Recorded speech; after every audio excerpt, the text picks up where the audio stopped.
Dios Padre, te invocamos con todo nuestro amor y nuestra fe para que estés presente con nosotros y esta reunión nos alimente espiritualmente a todos. En el nombre de Dios Padre, Dios Hijo y Dios Espíritu Santo. Amén. Amén. Amén. Gracias, Teresita.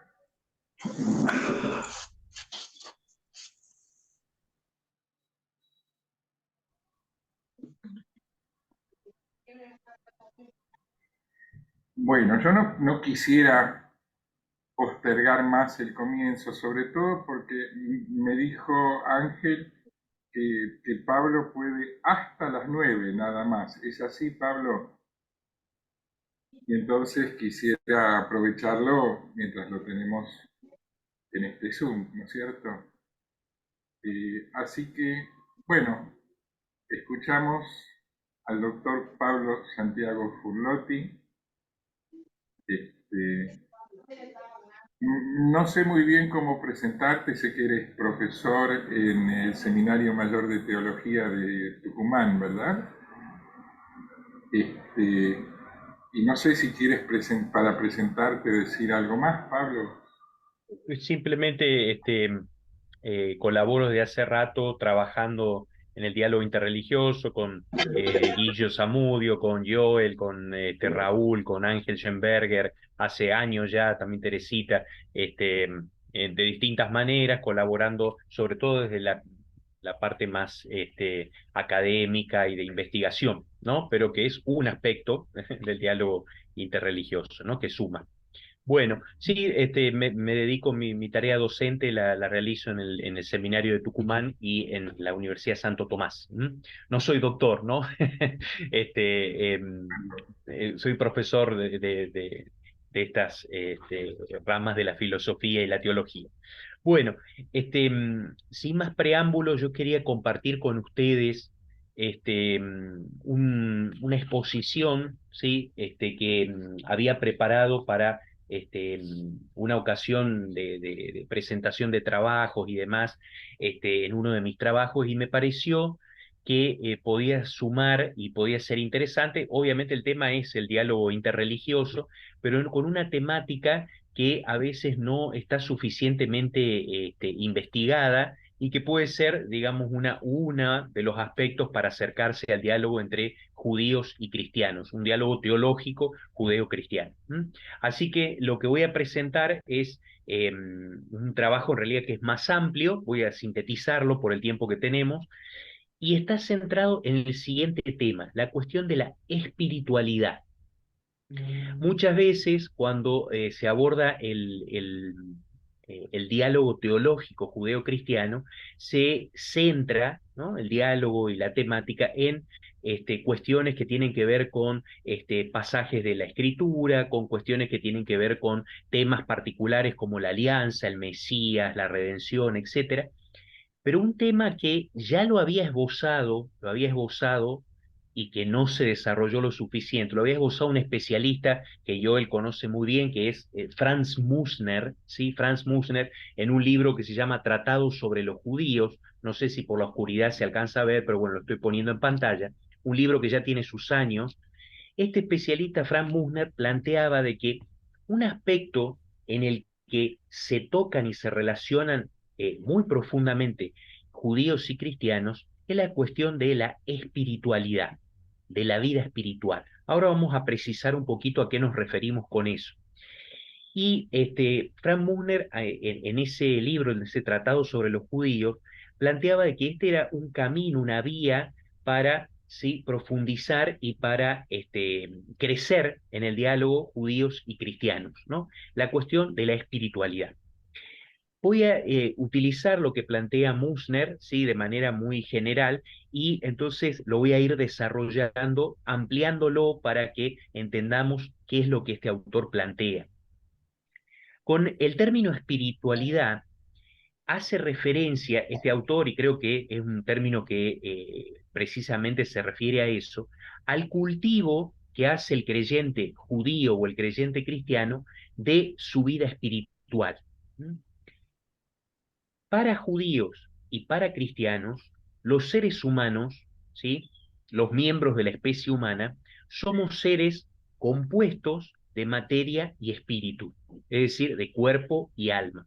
Eso es una convicción que compartimos judíos y cristianos, es decir, las personas somos una unidad, siempre una unidad, pero una unidad compleja, una unidad en la que en esa unidad se puede distinguir un aspecto material, ¿sí?, y un aspecto espiritual, ¿sí?, que damos a llamar con términos que no son los más precisos, ¿sí?, cuerpo y alma, ¿sí?, cuerpo y espíritu, materia y espíritu. Somos una realidad, digamos así, corpóreo-espiritual, ¿sí? Quizá desde el ámbito psicológico, no sé si es tan acertado, se dice una realidad psicosomática, es decir, que va un aspecto corporal y un aspecto de orden psíquico, de orden no material.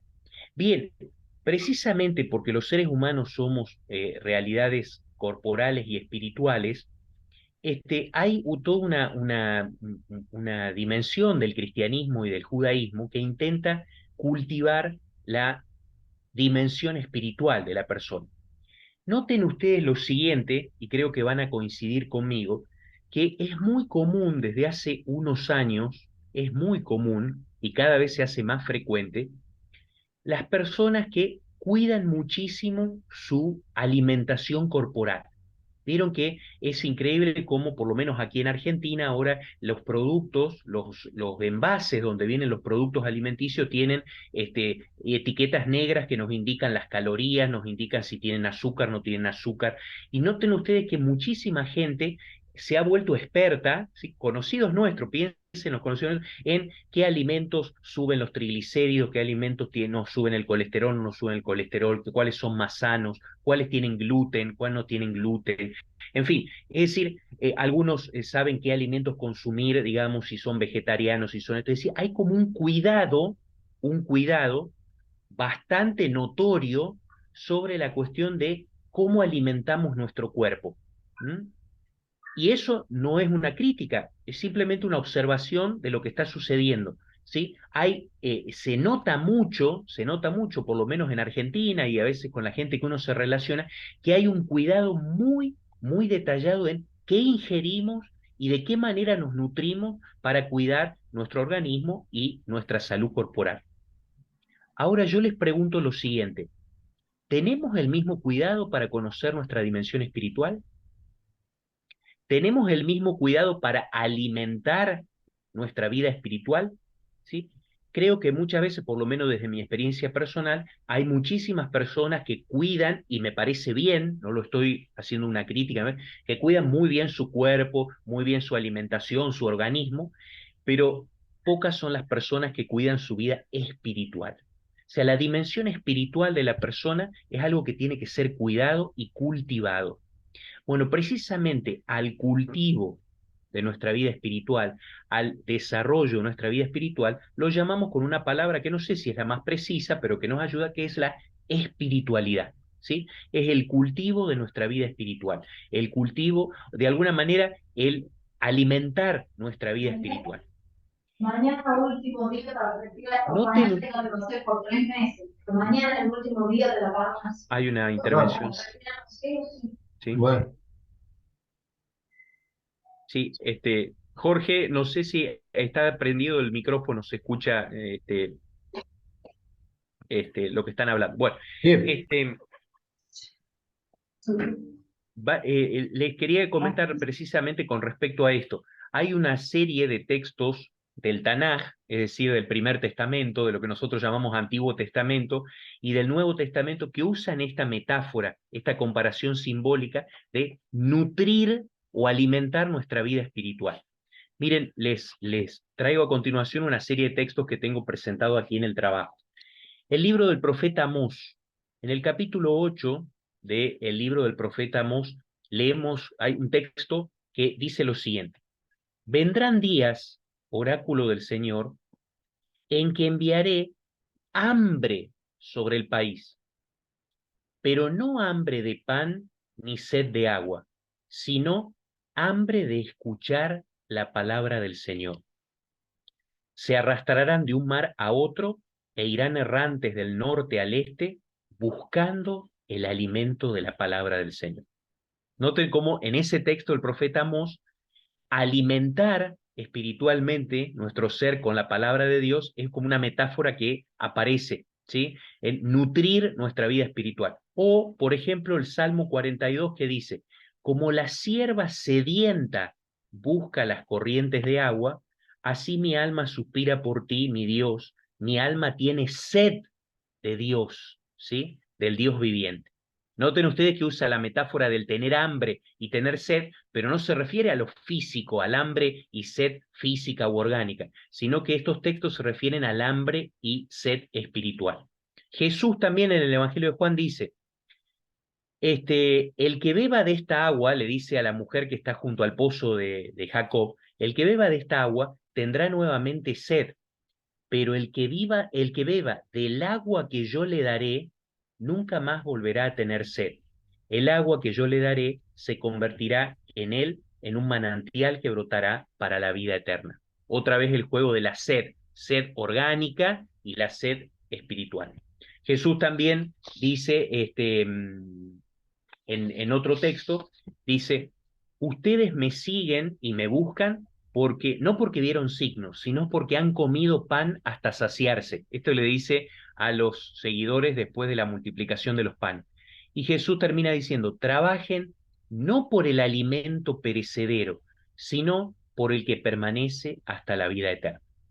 Bien, estos textos que acabo de leer muestran que la palabra de Dios, tanto en el Tanaj, en el Antiguo Testamento, como en el Nuevo Testamento, utiliza la metáfora de que los seres humanos, así como tenemos hambre y sed orgánico, físico, o sea, de comer y de beber, también tenemos otra hambre y otra sed, que es el hambre y la sed espiritual. Y tenemos que atender a esas necesidades espirituales.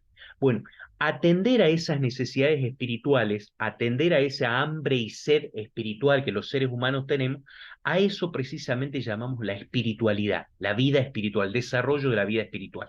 Termino con una frase que está en el Deuteronomio y que Jesús la cita explícitamente. El Deuteronomio dice, el hombre no vive solamente de pan, sino de todo lo que sale de la boca del Señor. Y Jesús, precisamente cuando estaba en el desierto, dice lo siguiente, Jesús dijo, está escrito en el Deuteronomio, el hombre no vive solamente de pan, sino de toda palabra que sale de la boca de Dios. Ese texto está en el Evangelio de Mateo. Jesús cita un texto del Deuteronomio donde también habla de este hambre espiritual. Así como necesitamos pan para alimentar nuestro cuerpo, necesitamos un alimento espiritual. Bueno, la espiritualidad, tanto judía como cristiana, es precisamente, ¿qué entendemos por la palabra espiritualidad? Es el desarrollo y el cultivo de la vida espiritual, del alimento espiritual que nos da Dios, ¿sí? Es decir, es desarrollar, de alguna manera, es cuidar nuestra vida del espíritu, que a veces, ¿sí?, no la cuidamos de la misma manera y con la misma atención que cuidamos nuestra vida corporal, nuestra vida física, ¿sí? A eso llamamos espiritualidad, y eso es a lo que Frank Musner habla cuando habla de espiritualidad. Se refiere precisamente al desarrollo, al cultivo de la vida espiritual. Bien, según el planteamiento de Musner, tanto en el judaísmo como en el cristianismo hay una muy rica espiritualidad, una muy rica, por decir así, desarrollo de la vida espiritual, y que conecta, ¿sí?, en gran medida al judaísmo y al cristianismo, y que sirve como un tema de diálogo interreligioso y de profundización de los vínculos entre judíos y cristianos. En primer lugar, plantea Musner, y yo fui desarrollando como para ampliar lo que plantea este autor, la espiritualidad es entendida tanto en el judaísmo como en el cristianismo como una relación íntima y de amistad con Dios. Es decir, el alimento espiritual, el alimento que nos nutre espiritualmente es el vínculo y la relación con Dios. Hay dos acciones o actividades que tanto en el judaísmo como en el cristianismo sirven para acrecentar nuestra vida espiritual. Dos acciones especialmente importantes que tanto en judíos como en cristianos ¿sí? se pueden encontrar. Primera acción que nos enriquece en la vida espiritual es la oración. La oración es una de las actividades, una de las acciones que más enriquece nuestra vida espiritual. Y la oración, tanto en el judaísmo como en el cristianismo, tiene por lo menos dos tipos. La oración personal, la oración individual, en la cual uno entra en contacto con el Señor individualmente, y la oración comunitaria, ¿sí? La oración que se hace a través de un acto litúrgico, a través de alguna celebración, a través de algún culto. Noten ustedes que tanto en el judaísmo como en el cristianismo, la oración es el medio fundamental de alimento espiritual o de enriquecimiento espiritual. ¿Por qué? Porque tanto en el Antiguo como en el Nuevo Testamento la oración se la entiende como un ponerse en contacto con el Señor, ponerse en contacto con Dios que nos nutre espiritualmente. Fíjense que un texto del profeta Jeremías dice lo siguiente con respecto a la oración y con respecto al vínculo con Dios. Dice, la palabra del Señor llegó a Jeremías en estos términos. Así habla el Señor que hizo la tierra. Invócame, invócame y yo te responderé, y te anunciaré cosas grandes e impenetrables que tú no conocías.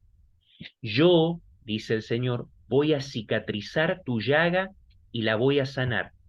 Los sanaré y les descubriré tesoros de paz y de seguridad.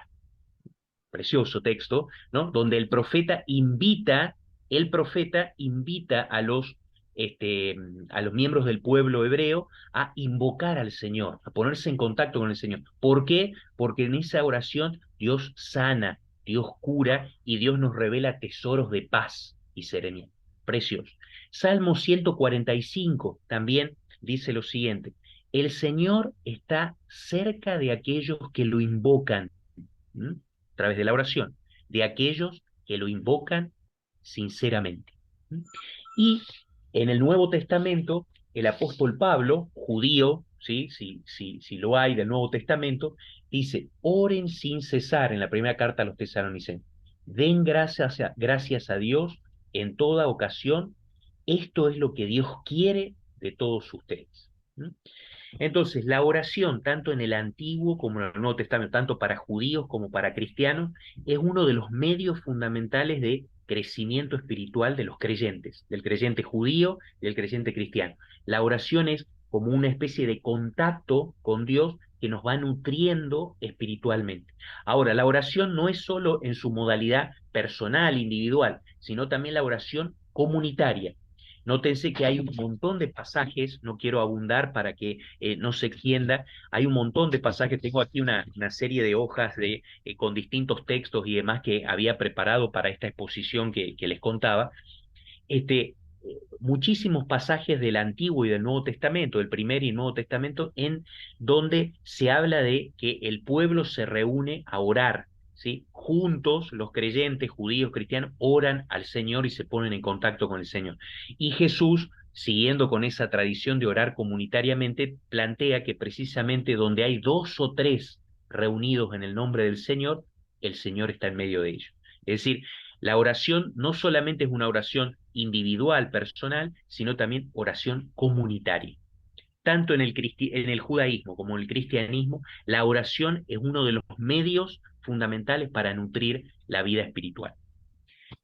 Siguiente medio o recurso para alimentar la vida espiritual es la meditación de los escritos bíblicos, la meditación de la palabra de Dios. En el caso del judaísmo, la meditación de los textos del Tanaj; en el caso de los cristianos, la meditación de los textos de toda la Biblia, ¿sí? De todos los escritos que componen la Biblia. En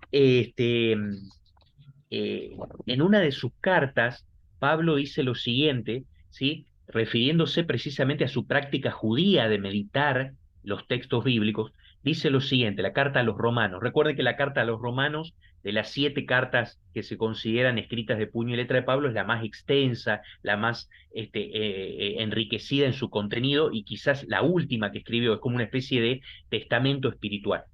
Y en el capítulo 15 de la carta a los Romanos, Pablo dice, ahora bien, todo lo que ha sido escrito en el pasado ha sido escrito para nuestra instrucción, a fin de que por la constancia y el consuelo que dan las escrituras, mantengamos la esperanza.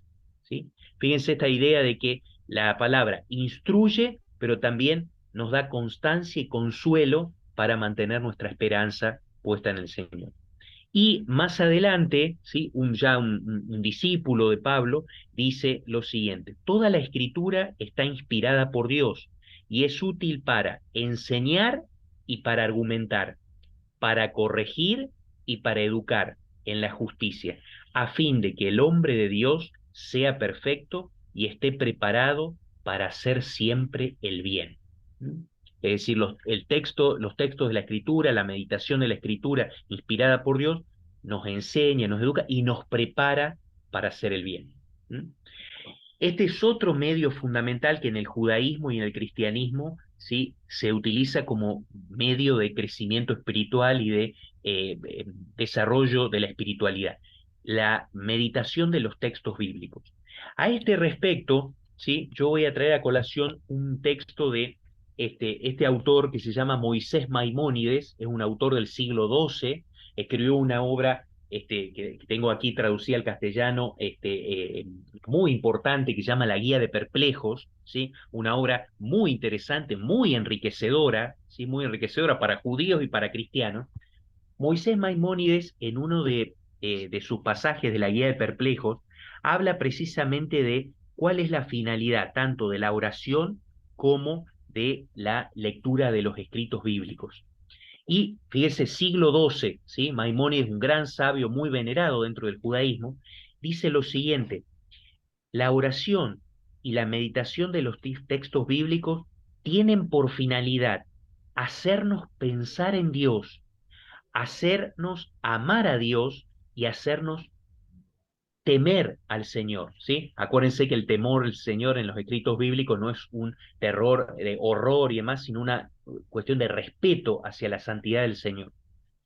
Dice, la oración y la lectura de la palabra nos mueve interiormente a pensar en Dios y nos hace amar a Dios. ¿Mm?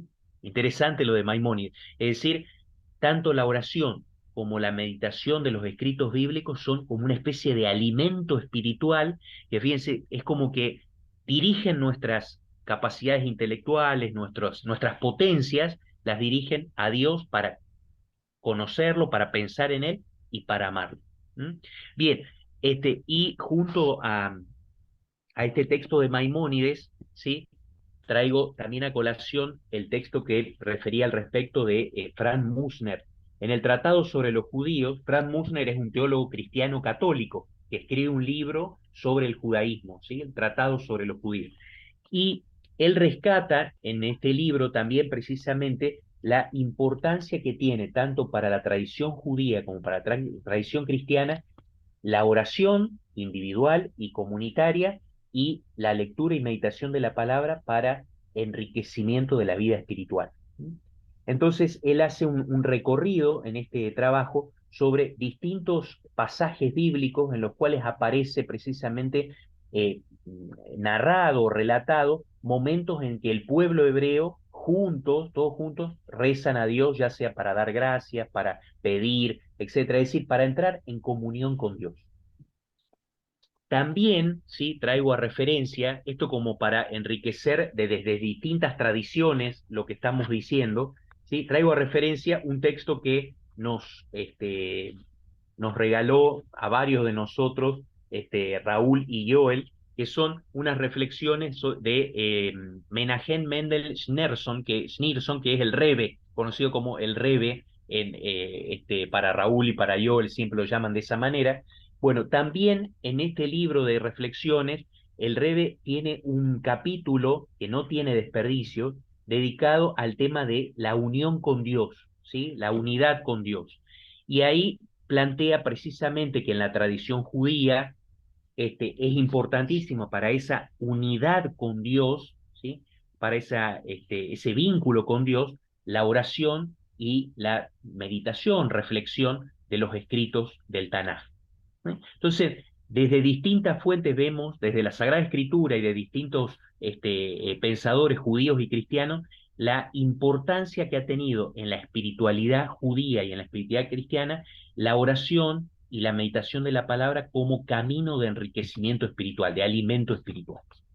Ahora bien, estos son los medios, ¿sí?, para enriquecer nuestra vida espiritual que existen tanto en el judaísmo como en el cristianismo. La oración y la lectura de la palabra, la oración comunitaria individual y la lectura de la palabra. Ahora, ¿cuáles son los frutos que trae la oración y la meditación de la palabra en el creyente, tanto el creyente judío como el creyente cristiano? Bueno, con respecto a los frutos, ¿sí?, o por decir así, los beneficios, podríamos llamarlo en términos más eficientistas, los beneficios que nos da la lectura de la palabra y la oración, tanto los escritos del Tanaj como los escritos del Nuevo Testamento coinciden. Uno de los beneficios, ¿sí?, más importantes de el contacto con el Señor y de la vida espiritual es la transformación interior, ¿sí? Es ir cambiando nuestra forma de pensar, nuestra forma de posicionarnos ante la existencia, es decir, la transformación interior. El profeta Ezequiel, en el Antiguo Testamento, utiliza un texto que siempre me ha gustado muchísimo y que es bastante conocido. Dice lo siguiente, capítulo 36. Dice el Señor: los rociaré con agua pura y ustedes quedarán purificados. Y escuchen esta metáfora. Les daré un corazón nuevo y pondré en ustedes un espíritu nuevo. Les arrancaré el corazón de piedra y les daré un corazón de carne. Infundiré en ustedes mi espíritu y haré que sigan mis preceptos. Noten ustedes que una de las consecuencias, uno de los frutos de la meditación, el cultivo de la vida espiritual a través de la oración y a través de la lectura de la palabra es la transformación interior. Y Ezequiel lo expresa de una manera muy gráfica. Es decir, el Señor es capaz de arrancar de nosotros el corazón de piedra, entiéndase, corazón de piedra, algo que es inerte, algo que no tiene vida, algo que está muerto, ¿sí? Arrancar el corazón de piedra y colocar un corazón de carne, un corazón viviente, latente. Es decir, a través de el cultivo de la vida espiritual y del contacto con el Señor es posible, ¿sí?, una transformación interior. En el apóstol Pablo aparece esa misma metáfora de la piedra y la carne, pero en la carta a los Corintios habla de precisamente que Dios había escrito, había hecho su alianza en tablas de piedra, ¿sí? Y ahora también el Señor, a medida que el creyente va profundizando la fe, quiere grabar, ¿sí?, esos mandatos no en la piedra, sino en nuestros corazones. Entonces en la carta a los Corintios dice precisamente que los preceptos del Señor ya no están grabados en piedra, o sea, en un elemento inerte, muerto, sino que Dios quiere grabarlo en nuestros corazones, es decir, como escribirlos, metafóricamente hablando, en nuestro interior. Entonces, hay una coincidencia acá, tanto en los textos judíos como en textos cristianos de Pablo, en que la vida espiritual trae como fruto una especie de transformación interior. Lo que es piedra y lo que es duro y lo que es inerte vuelve de alguna manera a ser algo vital gracias a el contacto nutricio con el Señor a través de la oración y a través de la lectura meditativa de la Biblia. El mismo profeta Ezequiel, también en el capítulo 37 de su libro, utiliza una metáfora. No voy a leer todo el texto porque es bastante extenso, después ustedes lo pueden leer, pero lo habrán escuchado alguna vez. Capítulo 37 del 1 en adelante y siguientes, habla de que el profeta fue llevado, ¿sí?, en una visión y vio un campo donde hay un montón de huesos secos, ¿sí?, huesos, ¿sí?, acumulados, ¿sí?, inertes, muertos, por supuesto, secos, en gran medida putrefactos, ¿sí?, en un campo hay huesos, solamente huesos. Y entonces Dios le dice que invoque el Espíritu del Señor, y entonces en esa visión los huesos, ¿sí?, empiezan a reconstituirse, les brota la carne, etcétera, y se forma de esos huesos secos un ejército, todo un ejército, ¿sí? Bueno, es una metáfora precisamente de cómo la acción de Dios, del Espíritu del Señor, puede pasar lo inerte, lo muerto, en algo vital, transformar lo muerto, inerte, en algo vital. ¿Sí? Bien, otro fruto u otra consecuencia, ¿sí?, del cultivo de la vida espiritual que encontramos tanto en los escritos judíos como en los escritos cristianos y en muchos de los textos judíos y cristianos de, por ejemplo, de Maimónides y de el teólogo Franz Mussner, es que el cultivo de la vida espiritual trae como consecuencia y como fruto un sentimiento de serenidad y de sosiego interior. ¿Mm? El cultivo de la vida espiritual de algún modo nos serena y nos sosiega ante la presencia del Señor. Fíjense lo que dice el Salmo 62 a este respecto. Solo en Dios descansa mi alma. De Él me viene la salvación. Solo Él es mi roca salvadora. Él es mi baluarte y nunca vacilaré. ¿No? Fíjense el versículo 2. Solo en Dios descansa mi alma. Es decir, en el contacto nutricio, ¿sí?, de la vida espiritual, de la espiritualidad con Dios, ¿sí?, se logra la serenidad, el descanso. Jesús dice en el Evangelio de Mateo, según nos relata el Evangelio de Mateo, dice, vengan a mí los que están cansados y agobiados, y yo les daré descanso. ¿Sí? Carguen con mi yugo, que es suave, ¿no? Toda esta imagen del yugo de la ley, ¿sí? Carguen con mi yugo, con mis enseñanzas, etc. Jesús retoma esa imagen muy propia del judaísmo. Pero fíjense, vengan a mí los que están cansados y agobiados, yo les daré descanso. Y en otro pasaje, en la carta de Pedro, ¿sí?, el autor de la carta de Pedro recomienda, dice, descarguen en el Señor todas sus preocupaciones, todas sus inquietudes, ya que Él se ocupa de ustedes y serena sus preocupaciones, es decir, calma, da descanso, ¿no?, en medio de las preocupaciones. Este es otro fruto u otra consecuencia del desarrollo de la vida espiritual que tanto lo encontramos en el judaísmo como en el cristianismo. El creyente judío y el creyente cristiano saben, están convencidos, según dice la palabra de Dios, que el contacto de vida espiritual con el Señor, la oración, la vida, el cultivo de la espiritualidad trae como consecuencia la transformación interior que veíamos antes y la serenidad, el descanso, ¿sí? Un elemento bastante necesario en nuestra sociedad ajetreada, que vive a las corridas, etc. Y por último, ¿sí?, otro de los frutos, ¿sí?, del cultivo de la vida espiritual que aparece tanto en los escritos del Tanaj, en los escritos judíos, como en el Nuevo Testamento, es que el cultivo de la vida espiritual, ¿no?, el cultivo de la espiritualidad creyente, judía y cristiana, trae como consecuencia que ese encuentro con el Señor que nos transforma, que nos da descanso, nos da paz, también nos impulsa al servicio con los demás, al, por decir así, el vínculo con las otras personas, a los vínculos interpersonales, el amor al prójimo. Entonces, noten ustedes que en textos del Antiguo Testamento, tengo aquí sobre todo de textos de los profetas, ¿sí?, plantean tanto los profetas del siglo octavo, Amós, Miqueas, Oseas, Isaías, el primer Isaías, etcétera, plantean que precisamente a través de la oración, a través del encuentro con el Señor, ese vínculo, ¿sí?, nutricio con el Señor, nos impulsa o nos da fuerza, nos da fortaleza, nos da emociones espirituales para servir al prójimo, a los que nos necesitan, al que está a nuestro alrededor. Es decir, la vida espiritual sirve como una especie de, o el cultivo de la vida espiritual, mejor dicho, sirve como una especie de motor para el amor al prójimo, para estar atento a las necesidades de los demás, para atender a lo que los demás necesitan.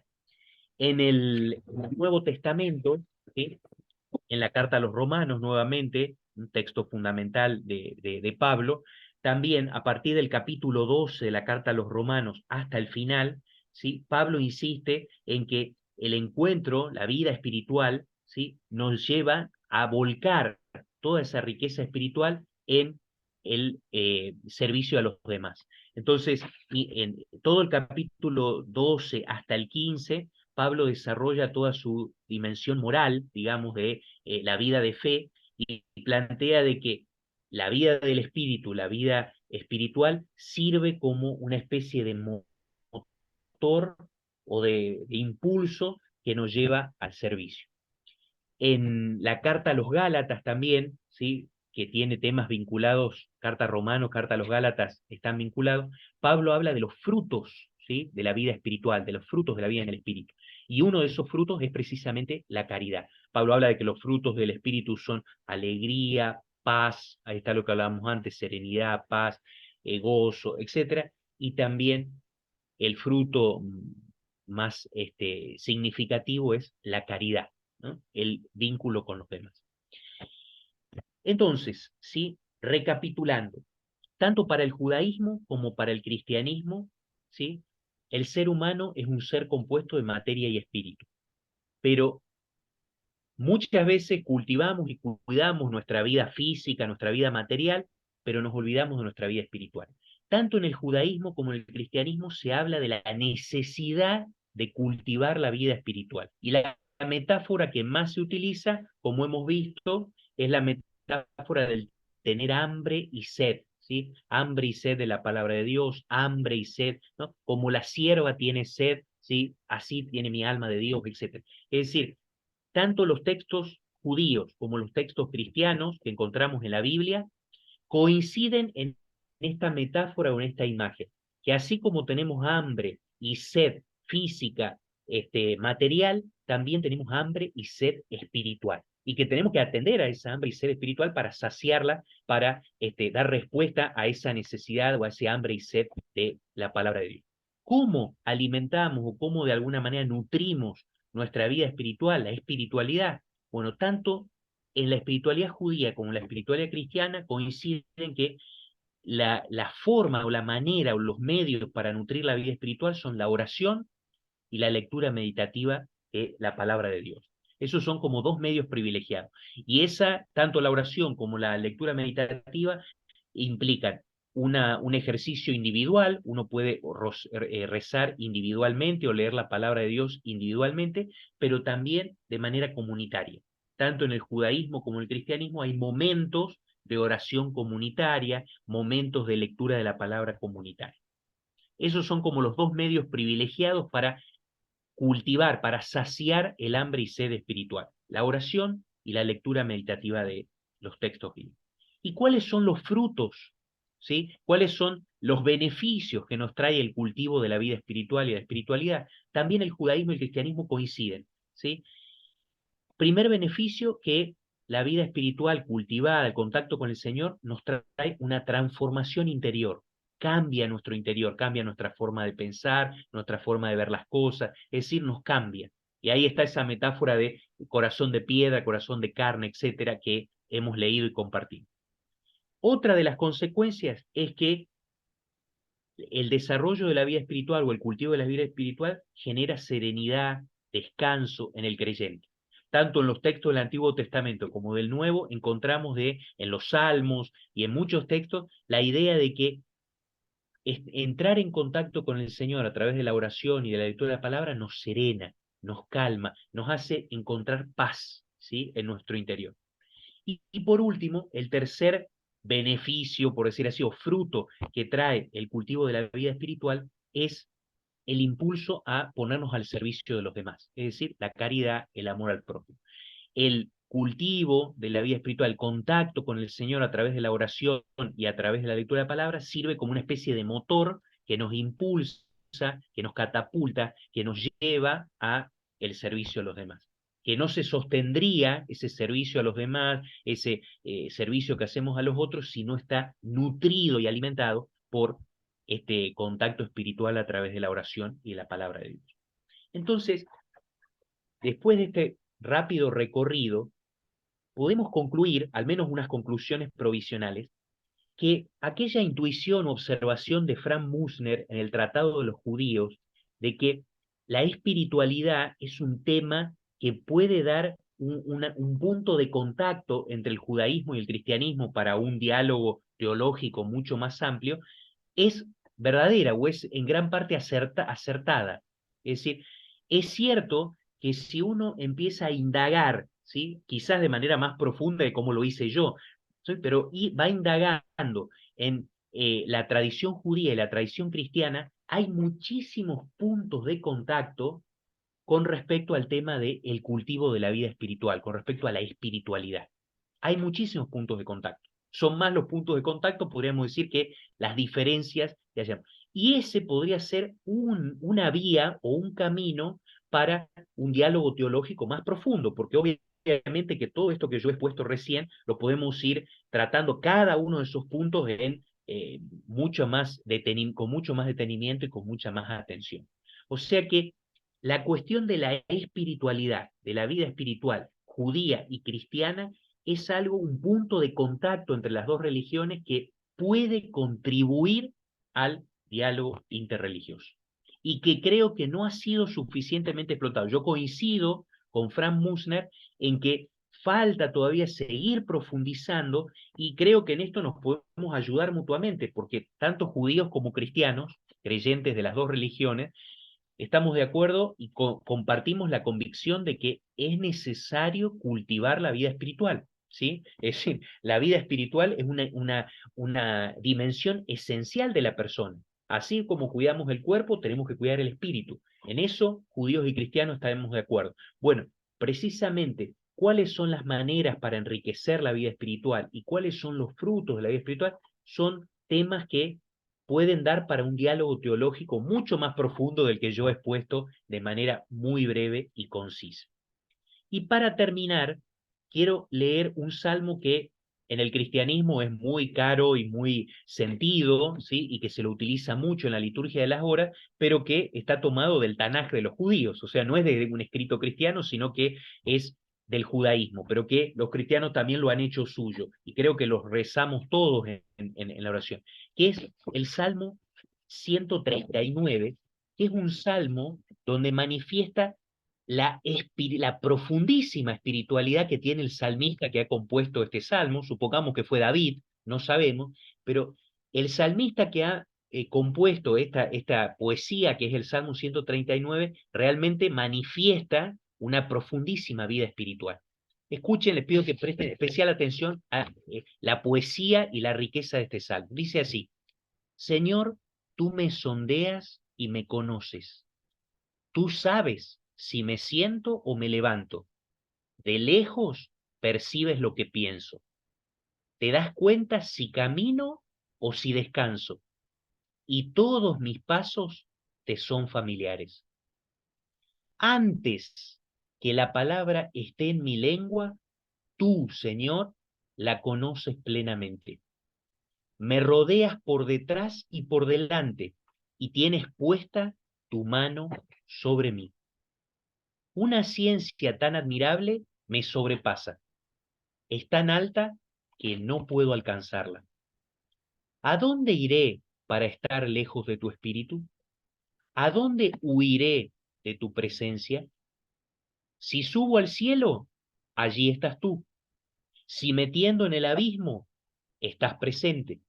Si tomara las alas de la aurora y fuera a habitar en los confines del mar, también allí me llevaría tu mano y me sostendría tu derecha. Si dijera que me cubran las tinieblas y que la luz sea como noche a mi alrededor, las tinieblas no serían oscuras para ti y la noche sería clara como el día. Tú creaste mis entrañas, me plasmaste en el seno de mi madre. Te doy gracias porque fui formado de manera tan admirable. Qué maravillosas son tus obras. Tú conocías desde desde el fondo de mi alma y nada de mi ser se te ocultaba cuando yo era formado en lo secreto. El salmo es más extenso, yo solamente he leído los 15 primeros versículos, ¿sí? Noten ustedes en este salmo la profundísima vida espiritual que manifiesta el salmista. O sea, él reconoce realmente que está rodeado de Dios, Dios está en todos lados. Por más que él quiera huir, que quiera escapar, no puede escapar de la presencia de Dios. Dios está siempre presente y se sabe, ¿sí? Sondeado y escrutado por la presencia de Dios, ¿no? Entonces lo manifiesta en esta poesía preciosa, ¿sí? Bien, Noten ustedes que este salmo es archileído en la tradición cristiana. Hay textos, yo aquí no quiero extenderme más, pero tengo comentarios de San Basilio, de San Gregorio de Niza sobre ese salmo, ¿sí? Precioso salmo, y estoy seguro que también en el judaísmo es un salmo que se reza en las oraciones diarias, cotidianas y demás, ¿no? Noten ustedes la profundidad espiritual que manifiesta el texto de este salmo. Bueno, la cuestión de la espiritualidad, entonces, es un tema que creo, ¿no? Haberlo mostrado en estos pocos minutos, es un tema a profundizar en el diálogo judeo-cristiano. Judíos y cristianos estamos convencidos de la necesidad de alimentar la vida espiritual. Y bueno, nos podemos ayudar mutuamente porque tenemos puntos de contacto, ¿sí? En la idea de cómo alimentar nuestra vida espiritual y cuáles son los beneficios o frutos que trae la vida espiritual. Bien, no me extiendo más, ¿sí? También, y últimas palabritas, así como en la sociedad contemporánea cuidamos tanto el cuerpo y la gente sabe que no tiene que comer cosas con gluten, cosas con esto, cosas que le suben los triglicéridos, bueno, también judíos y cristianos tendríamos que llevar el interés, ¿sí? A otras personas que no son ni judías ni cristianas por la vida espiritual, ¿sí? Así como cuidamos con tanta atención el cuerpo, también es necesario que aprendamos a cuidar el alma. Bien, muchas gracias. Esto es lo que quería compartir con ustedes y abro, por supuesto, a el intercambio.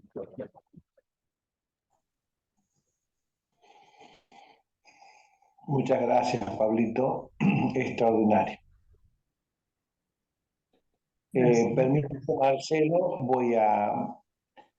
este último salmo que has leído, yo mientras lo escuchaba, más que profundidad espiritual, he vivido una intimidad con Dios propia de la intimidad que tenemos los seres humanos en la pareja, es decir, una profundidad espiritual y también me ha embargado físicamente.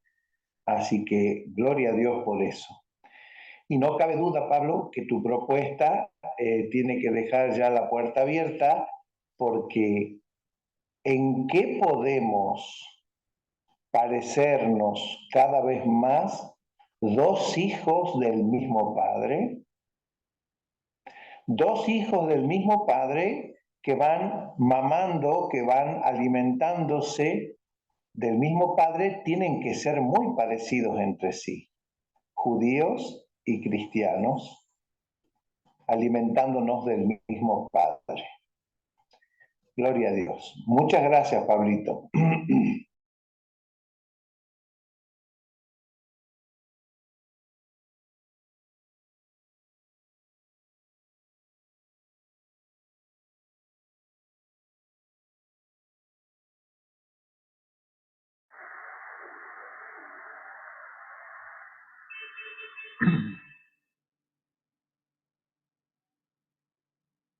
Gracias, bueno, gracias Guillermo por tu aporte, pero gracias Pablo por una exposición no solo muy clara, sino que nos deja a todos pensando. A mí me deja pensando sobre una cuestión en especial, que es de qué manera podemos ayudarnos a enriquecer nuestra espiritualidad en los encuentros de diálogo en el plano teológico.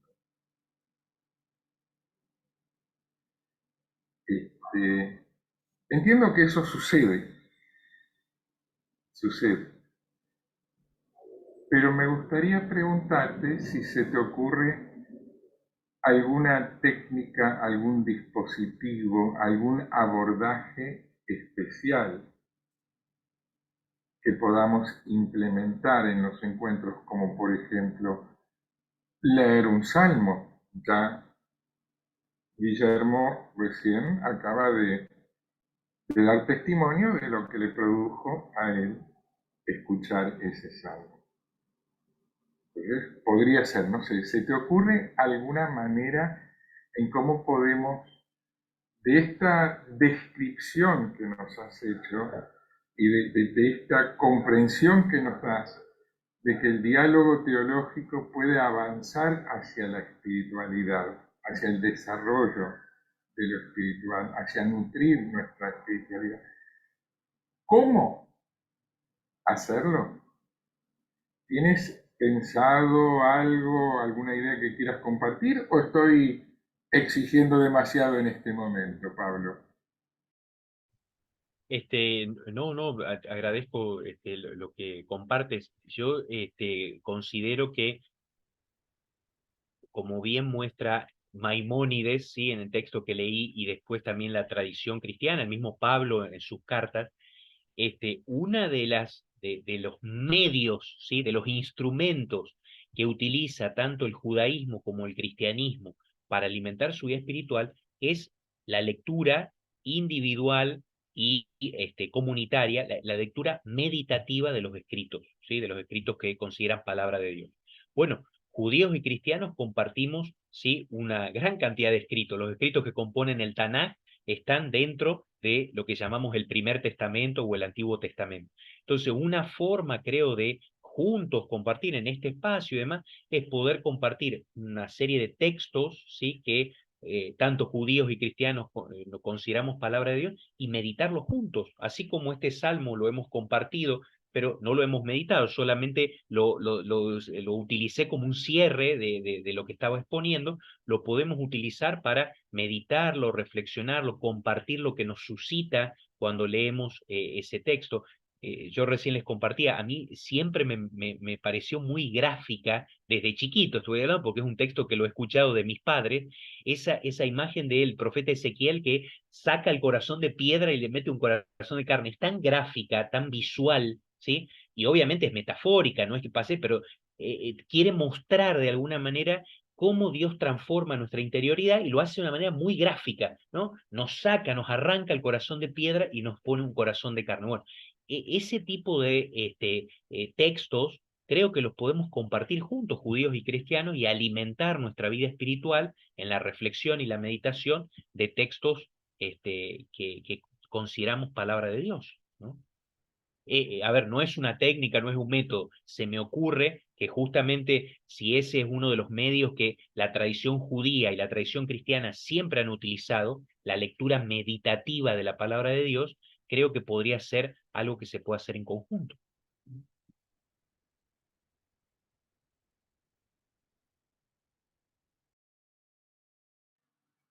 Gracias, sí, estoy sorprendido porque realmente me has dado una flor de respuesta a lo que yo pensé que era una pregunta de mucha exigencia en el momento. Está muy buena la idea de leer juntos y reflexionar sobre la lectura. Es una experiencia que en la tradición judía es una experiencia básica, la de la Jabrutá, de leer juntos, en particular, por ejemplo, el Talmud, ¿no? De proponerse leer juntos algunos párrafos y analizarlos y exprimirlos en todo sentido, ¿sí? Entre dos personas que por ahí tienen formaciones diferentes.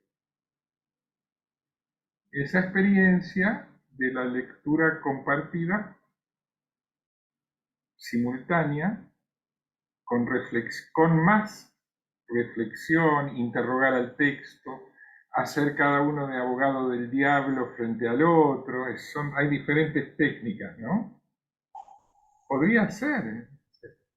Ahora, no sé, eso es la tradición judía. En la tradición cristiana por ahí la lectura es diferente. La tradición judía está más orientada a la lectura, al estudio, si se quiere, y busca pulir el discernimiento por ese camino. Marcelo, Sí. Marcelo, quedan 2 minutos para Pablo y él es muy puntual porque es descendiente de italianos y de alemanes. Entonces, podemos seguir nosotros luego, pero quisiera que Joel haga también su devolución. Gracias. Bueno, para hacerlo muy rápido. Muchas gracias, Pablo. Estuviste, como siempre, muy claro y brillante, ¿no? Ahora bien, lo que quería es de que en un salmo, ¿no?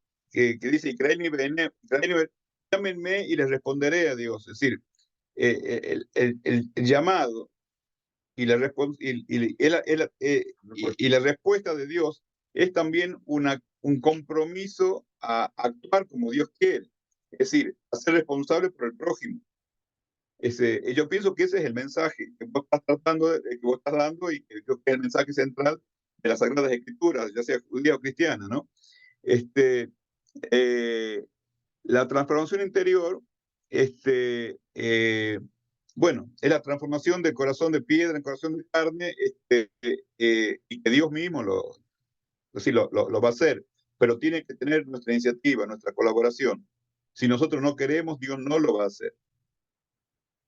Nosotros tenemos que tratar de transformarnos a nosotros mismos para que Dios nos ayude a hacerlo y que se haga. Pero es muy importante tener en cuenta eso, que nuestro libre albedrío no se elimina. Tenemos que decidir transformar nuestro corazón de piedra en corazón de carne, para que Dios nos ayude a hacerlo.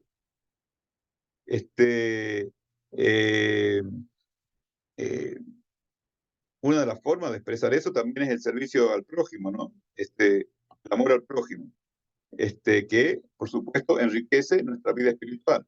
Cuanto más ayudamos al prójimo, cuanto más en servicio estamos del prójimo, nuestra vida espiritual se engrandece y nosotros subimos espiritualmente. Bueno, no quiero extenderme más sobre el tema, ¿no? Pero creo que es muy interesante y hay que tener en cuenta también la dimensión esa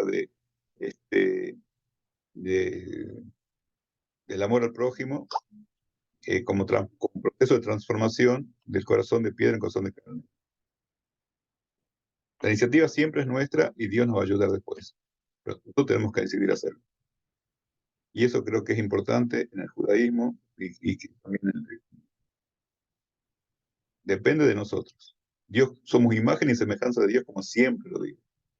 Y esa característica nos hace hacer que tengamos la iniciativa, que queramos hacerlo para que Dios nos ayude.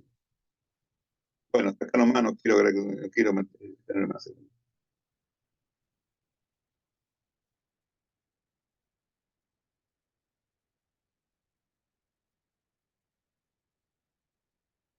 Daniel. Hola, me he pasado una hermosa noche.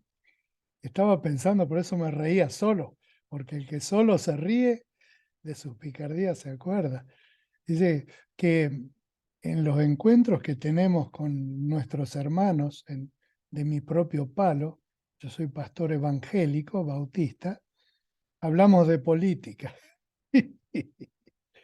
Pero cuando me junto acá en este grupo con los judíos y católicos, hablamos de espiritualidad. Yo creo en el buen humor de Dios y esta noche me he dado una panzada. Le agradezco a Pablo y a todos porque he pasado realmente con ustedes un momento muy lindo. Muchas bendiciones.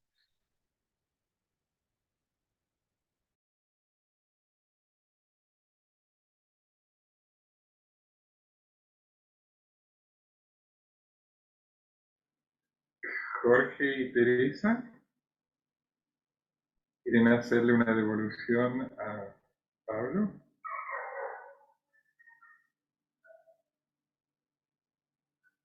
¿Quieren decir algo? Sí, la verdad que he estado muy claro, como siempre digo, yo siempre estoy aprendiendo mucho de todo lo que ustedes hablan y lo hago con mucho entusiasmo porque me gusta aprender mucho de esto y enriquecer mi vida espiritual, digamos.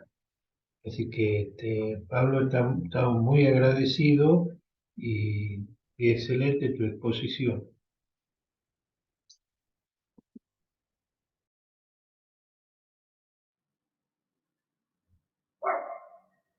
Teresita, ¿quieres decir algo? Mira, lo único que quiero decir, aparte de decirle a Pablo que estuvo brillante, es que realmente lo que más me impacta es el hambre de Dios. Yo lo he sentido muchas veces cerca y en muchas partes y en distintos lugares. Entonces sí siento esa necesidad de comunicar y transmitir la palabra de Dios, porque me acerqué en muchas situaciones distintas que serían largas de enumerar, y es impresionante el hambre de Dios que hay. Gracias.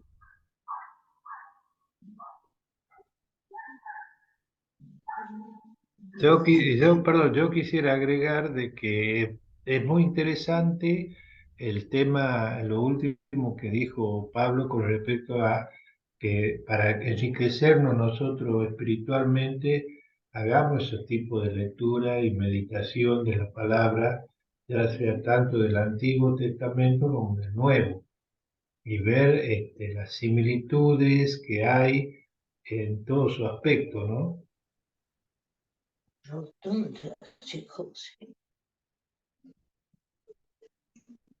Sí, yo ya estoy trasladando a los miembros de la comisión organizadora esta propuesta, a ver si la tomamos. Coincido con Jorge. Bien, ok. ¿Y Pimpa? ¿Quieres decirle algo a Pablo o al grupo? Agradecerle a Pablo también la exposición tan clara que acaba de dar, y el broche con el Salmo 139, que es hermoso. Me parece que también sería lindo en una partecita de esa reunión, que me parece muy importante, que ojalá lo hiciéramos, de meditar juntos, una partecita para el testimonio personal, el que lo tenga, por supuesto, porque hay un gran hambre de Dios, pero no es tan fácil saciarlo a través de la meditación de la palabra. Y tampoco a veces hay me gustaría que tomáramos más en la oración la parte de que hay mucha palabra de parte del que ora y poca escucha a veces, por lo menos es lo que me pasa a mí. Quizás por la misma ansiedad o por la misma situación en la que uno se encuentra, ya sea porque sea como aflictiva o porque necesita pedir con urgencia algo, o porque sale de adentro un estado que no es precisamente ni el más pacífico ni el más devoto en el sentido de devoción, de sentirse por dentro. Hay muchas veces donde pareciera que hay como un silencio de los sentidos, y eso hace que muchas veces la oración sea dura, por lo menos a mí me pasa muchas veces, porque no se siente, porque, porque no hay como un consuelo, una consolación en el momento que se está rezando. No sé, Pablo, vos qué pensás de esto que yo digo. Evidentemente, tanto los espirituales, digamos, los maestros espirituales que leemos en el cristianismo y de otras tradiciones, hablan de precisamente que hay momentos en los cuales sentimos como una especie de sequedad o de aridez, ¿sí? Que parecería como que no está rindiendo su fruto lo que estamos meditando, lo que estamos rezando. Eso me parece que es propio de la vida espiritual, tener esas experiencias que a veces parece ser como que sentimos que no está dando su fruto, que no tiene su beneficio. Forma parte, ¿no? De compartir a veces, el tener esa especie de aridez, de desierto. El mismo Jesús en un momento llegó a decir, Dios mío, ¿por qué me has abandonado? Uno dice, ¿cómo Jesús? Y bueno, porque él también vivió esa experiencia de que parece ser de que, pero sin embargo, a pesar de esos momentos de aridez donde parece que Dios nos ha abandonado, porque es un parecer nuestro, en realidad Dios siempre está, como dice el Salmo 139 que leímos. Él está no lo podemos ver, ese es el problema, no lo experimentamos. Es un problema más nuestro que de Dios, no es que Dios no está. Pero yo creo que los momentos de sequedad, todos los grandes espirituales, los grandes maestros, lo experimentan, ¿no? Lo comentan, por lo menos lo dan a conocer. Así que lo que vos dices es cierto, a veces uno intenta cultivar la vida espiritual y se encuentra con que le cuesta, con que no es tan fácil, como que obviamente hay dificultades, hay distracciones, etcétera, momentos de aridez.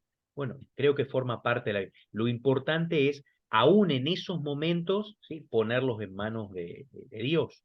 Hay muchos salmos en los cuales se expresa, ¿sí?, que el salmista está triste, está desconsolado, está, etcétera, pero bueno, a pesar de eso está orando, lo está poniendo en manos de Dios. Creo que en esos momentos de aridez, de dificultad, lo mejor es, aún así, perseverar en la oración, ¿sí?, a pesar de que nos parezca que no está rindiendo su fruto. Gracias.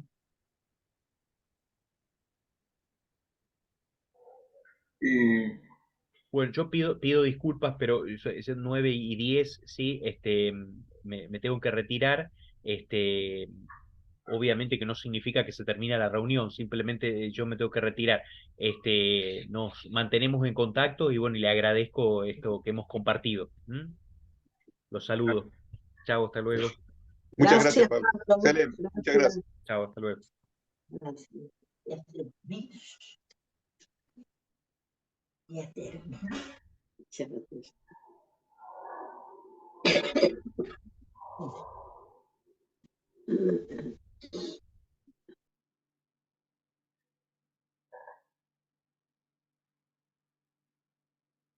Sí. No te oímos, Daniel.